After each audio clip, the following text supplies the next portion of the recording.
Welcome to Journal of a Medical Intuitive. This is episode 23, How to Be an Ethical Psychic. I'm your host, Dr. Jennifer Lisa Vest, and we're listening to a little bit of native music from Zen Life Relax Power Thoughts Meditation Club. Today I wanted to talk about a really important topic for all medical intuitives, psychics, and healers.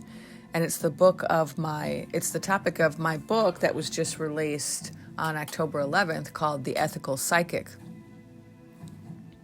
So I want to go over a little bit of what I cover in my book and also talk specifically about medical intuition and why ethics is important in that field.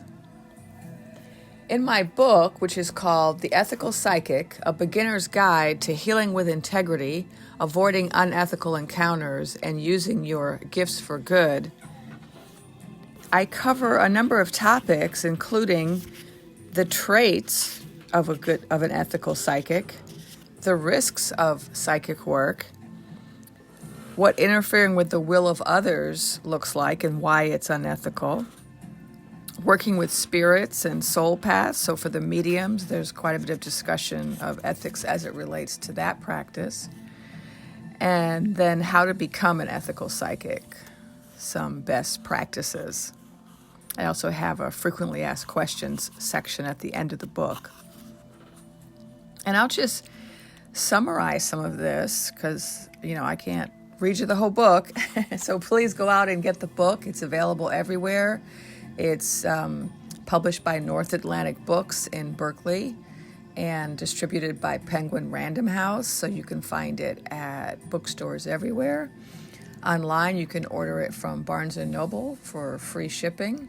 You can get it on Amazon, of course, and then Bookshop is an app that allows you to get it from independent bookstores. But let's get into the book. So what are the traits of an ethical psychic? I came up with 6 traits. 1, being of service. 2, being authentic. 3, being self-aware. 4, learning from your mistakes and being humble. 5, being sensitive to your client's needs. And 6, listening to a higher source. I also discussed the risks of psychic work and identify 4 main risks. 1 risk is that of invading the privacy of others. Second risk is client dependency. We don't want our clients dependent upon us. 3, there's the risk of financially exploiting people. And 4, there's always the possibility that you can make matters worse. And then 5, perverting the will of another. And that's where you interfere with somebody's life path. And I discussed that both in terms of interfering with the life path of someone living and also interfering with the afterlife path of a soul who's deceased. And then unethical risk number 6 is the misuse of sexual energy. That's kind of a big one. And then I also talk about fake gurus. I have a whole section talking about, shady spiritual teachers and people setting themselves up at gurus and how to, what signs to look for in terms of, cult behavior. I have another section where I go into 2 more risks. So I have a total of, 8 unethical risks. And my last 2 risks are controlling the destiny of souls. And so here I'm talking specifically about when you're working as a medium and you're dealing with spirits. And then finally, unethical risk 8 is creating disharmony through portals and possession. So again, this is about spirits, people who are doing work that opens portals, either purposely or accidentally, and what kind of ramifications come from that. One of the main ones being, of course, possession. In my section, How to Become an Ethical Psychic, I enumerate some suggestions, and I'll just summarize those briefly. 1, choose your teachers carefully. Choose your colleagues carefully. Examine your motives. having the wrong motive for this work can put you at risk of harming people. Do the emotional work. We all have to do our own self-assessments before we start working with others. Dedicate yourself to becoming a hollow bone. This is so important. And this is a Native American idea that I got from a Lakota medicine person named Fool's Crow, who was a medicine person, a healer, and talked about the importance of keeping yourself clean and purified so that you can channel high vibration energy. And finally, live a balanced life. So that's kind of a summary. And, this book, I made it for, psychics, hoodoos, witches, brujas, healers, life coaches, anybody, working with intuition and helping people. This is who this book is for. The book is also for clients. So if you're somebody who goes to see any of those people, you might want to read the book to find out, what your expectations should be and how to identify an unethical healer or intuitive. Like one example I'll give you is spells.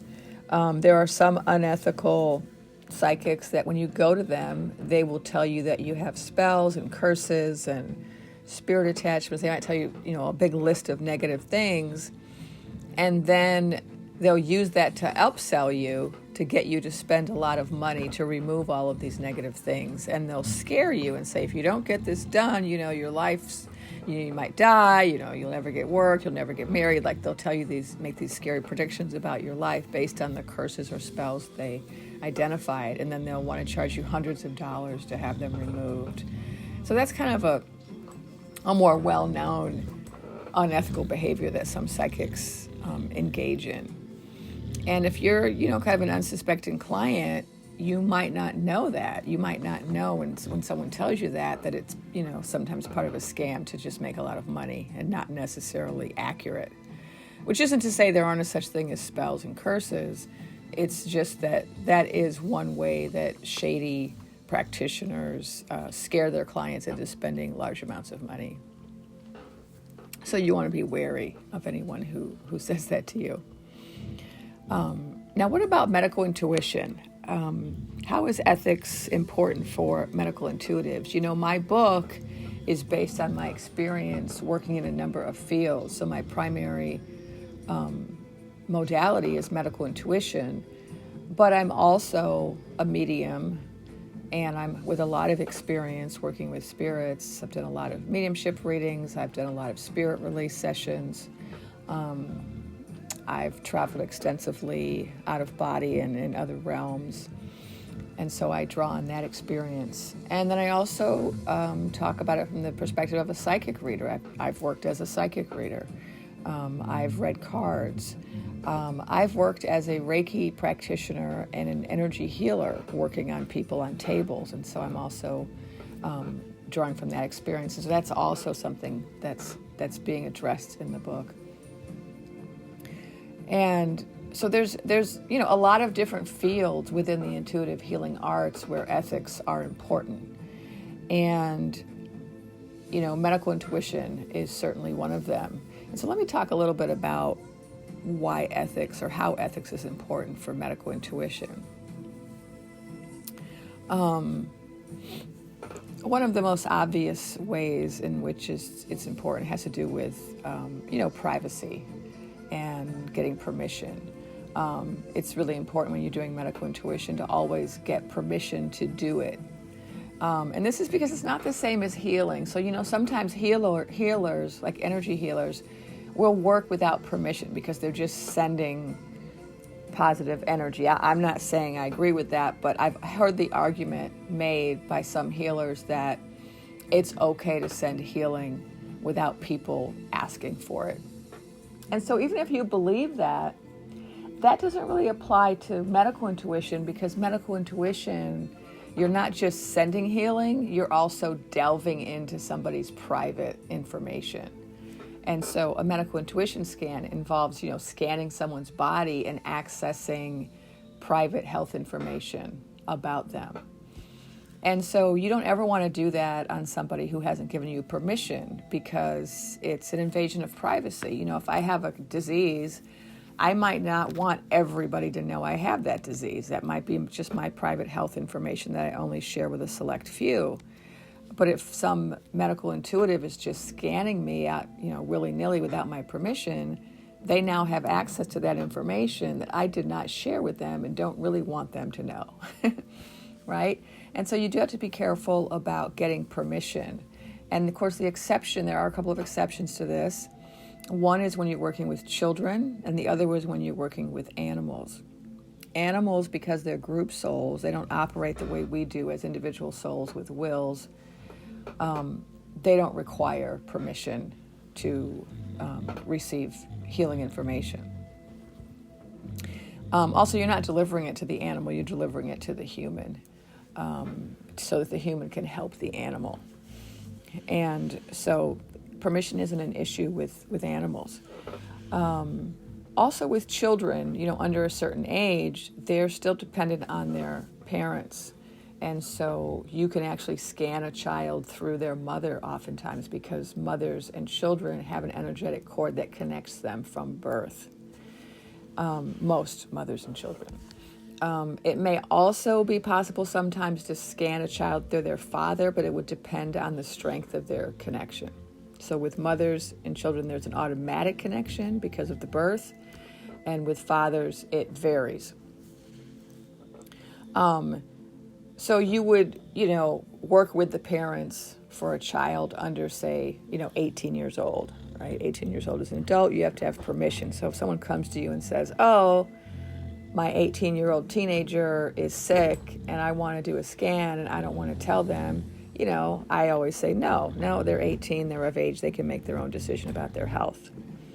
Now, sometimes a child is very mature and at 16, they're already adult-like. And so I have had some children come to me, teenagers, that their parents brought them to me, and I did say, you know what, I would like to see this child in private. Or sometimes a person might ask me to scan their 16-year-old and I might get resistance. And I might say, you know what, this child, even though they're not an adult yet, they want their privacy, so you're going to have to talk to them and then get back to me, or have them come in and work with me directly. Now, whenever I do work on a child, I always require the parent to be in the room. I think it's important, you know, to have the parent in the room when you're working with the child. And if the child wants to see you alone and the parent approves of that, then I require the session to be recorded on the parent's phone so that the parent can listen to the recording afterwards. And that's just to, you know, keep the child safe and make sure the parents know what's going on in the session and they don't have to worry about what I'm saying to them. And there's a whole set of, you know, kind of rules you have to think about when it comes to children, whether or not you're even going to work with children and how young and, you know, what's appropriate for them to hear. But let me move on to some other issues. Another ethical concern for medical intuitives is the importance of giving the client what they want as well as what they need. And this is something I teach in my medical intuition training program, which is currently offered. You can access it on my website at drvessmedicalintuitive.com or at medicalintuitiontraining.com. But in my course, which I've been teaching for years, both live and now online, I really emphasize the importance of this because I have experienced seeing some of my colleagues misuse their relationship with their clients by insisting on giving the client what they think the client needs and disregarding what the client asks for. And, you know, that's really the result of a certain amount of hubris or, you know, arrogance when the practitioner thinks, oh, I know better than you do what you need. And that's precisely what a medical intuitive client doesn't want, because so many medical intuitive clients come to medical intuition because they've had experiences in other healthcare modalities where they weren't listened to and they were told by doctors, never mind what you want, I know what you need. And because of that, these people were harmed. And so I've seen a lot of clients, patients who, they're already sick and now they feel even worse than they felt because they had a doctor or a medical intuitive or a healer tell them, you don't know what you need, I know what you need. And that can be very harmful to a client. Another concern in medical intuition is the use of language. So again, this has to do with not harming, not making matters worse, not creating harm. When you're talking to a client about really sensitive issues, you can trigger them to have, PTSD or to become very fearful or to have, really negative emotional reactions. So, for example, talking about SA, sexual assault in a reading, it can be very triggering for people. Talking about any type of, traumatic event or oppression related to their illness can be triggering. And so, the ethical medical intuitive is very careful about language and is mindful of how using the wrong words could inspire fear or cause flashbacks or something. And so, along those lines, I also avoid using the word cancer, or I use it very carefully. I don't say to somebody, you have cancer, right? Because there's just so much fear in this society around cancer. People hear cancer and they immediately think, I'm going to die. And so one of the things you don't want to do as a medical intuitive is to tell people things that are going to make them think they're going to die, because that can be a self-fulfilling prophecy. So they could have something, you could be wrong, right, in your evaluation of them. And they could die anyway just because they believe it. It's the power of the mind. And so there's a lot of evidence out there, for example, that when doctors give people a very specific prognosis, like you will die in 3 months, that people do tend to die on time. They die when their doctors say they're going to die.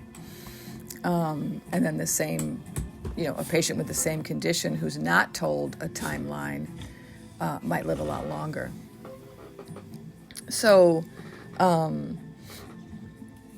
language is very important, right?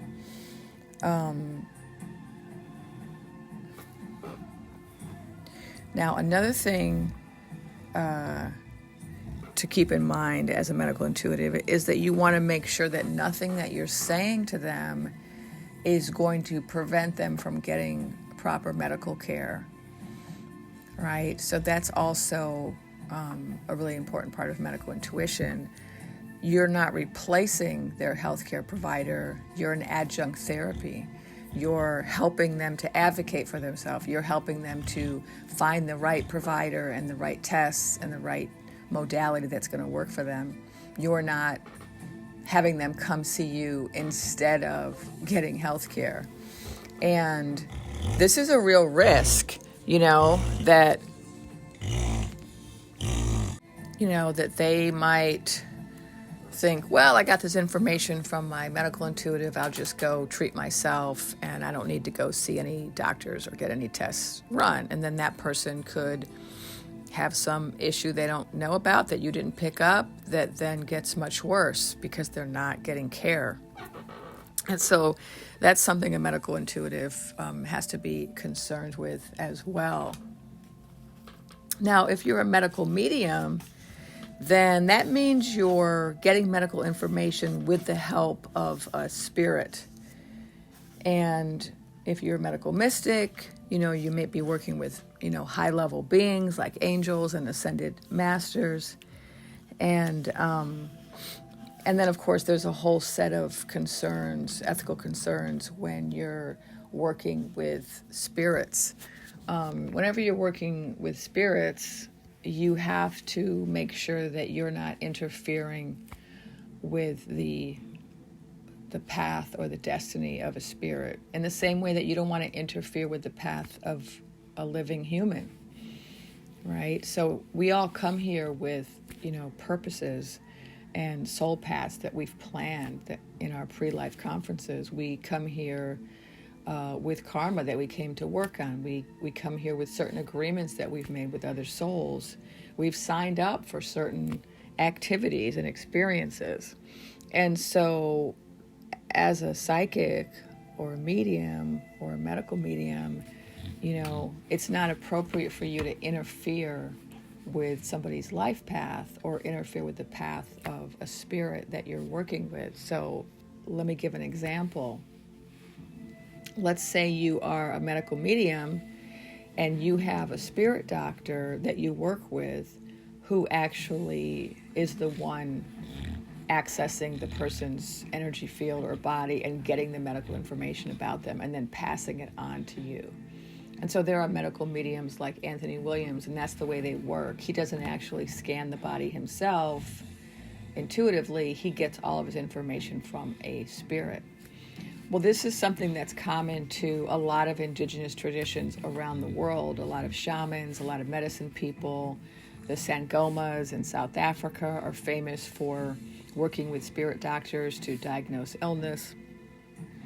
In the Philippines, there's a tradition of medicine people who work with spirits to diagnose illness.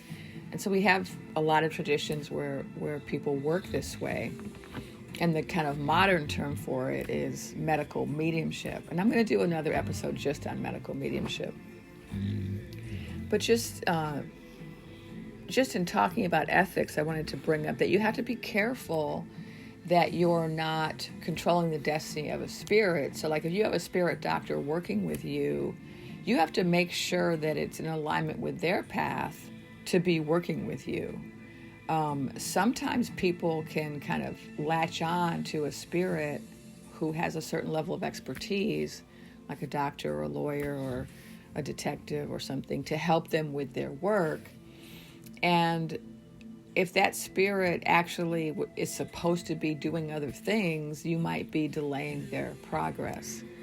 Because it is easy to kind of capture spirits and get them to work with you long term, even if it's not always in their best interests. And so that's something you have to really be aware of and make sure, check in with the spirit. Is this in alignment with your purpose? Do I need to find another spirit doctor now that I've been working with you for 10 years? Are you, is this still a good thing, right? It's like when you have relationships with humans, you have to check in from time to time and make sure everybody's consenting, right? And so that's one of the things you have to worry about when you're working with medical mediumship is, the soul path of the spirit doctor you are working with. So that's a little bit about the ethics of medical intuition. There's so many more things that we could discuss, but that's just a beginning. So I really hope you'll get my book and support me in that way. I also have a Patreon account under my name, Jennifer Lisa Vest, and I'd love it if you supported me in that way. I would like to do more episodes and do them more often. And I would be able to do that if I wasn't, so busy trying to, pay the bills. And so, if you want to support this podcast, please do. I'd appreciate it. And thank you for listening. And also feel free to leave a comment, asking a question, or making a suggestion for what you would like me to discuss in another episode. All right, you've been listening to Journal of a Medical Intuitive. I'm your host, Dr. Jennifer Lisa Vest. It's October 2022. Thank you.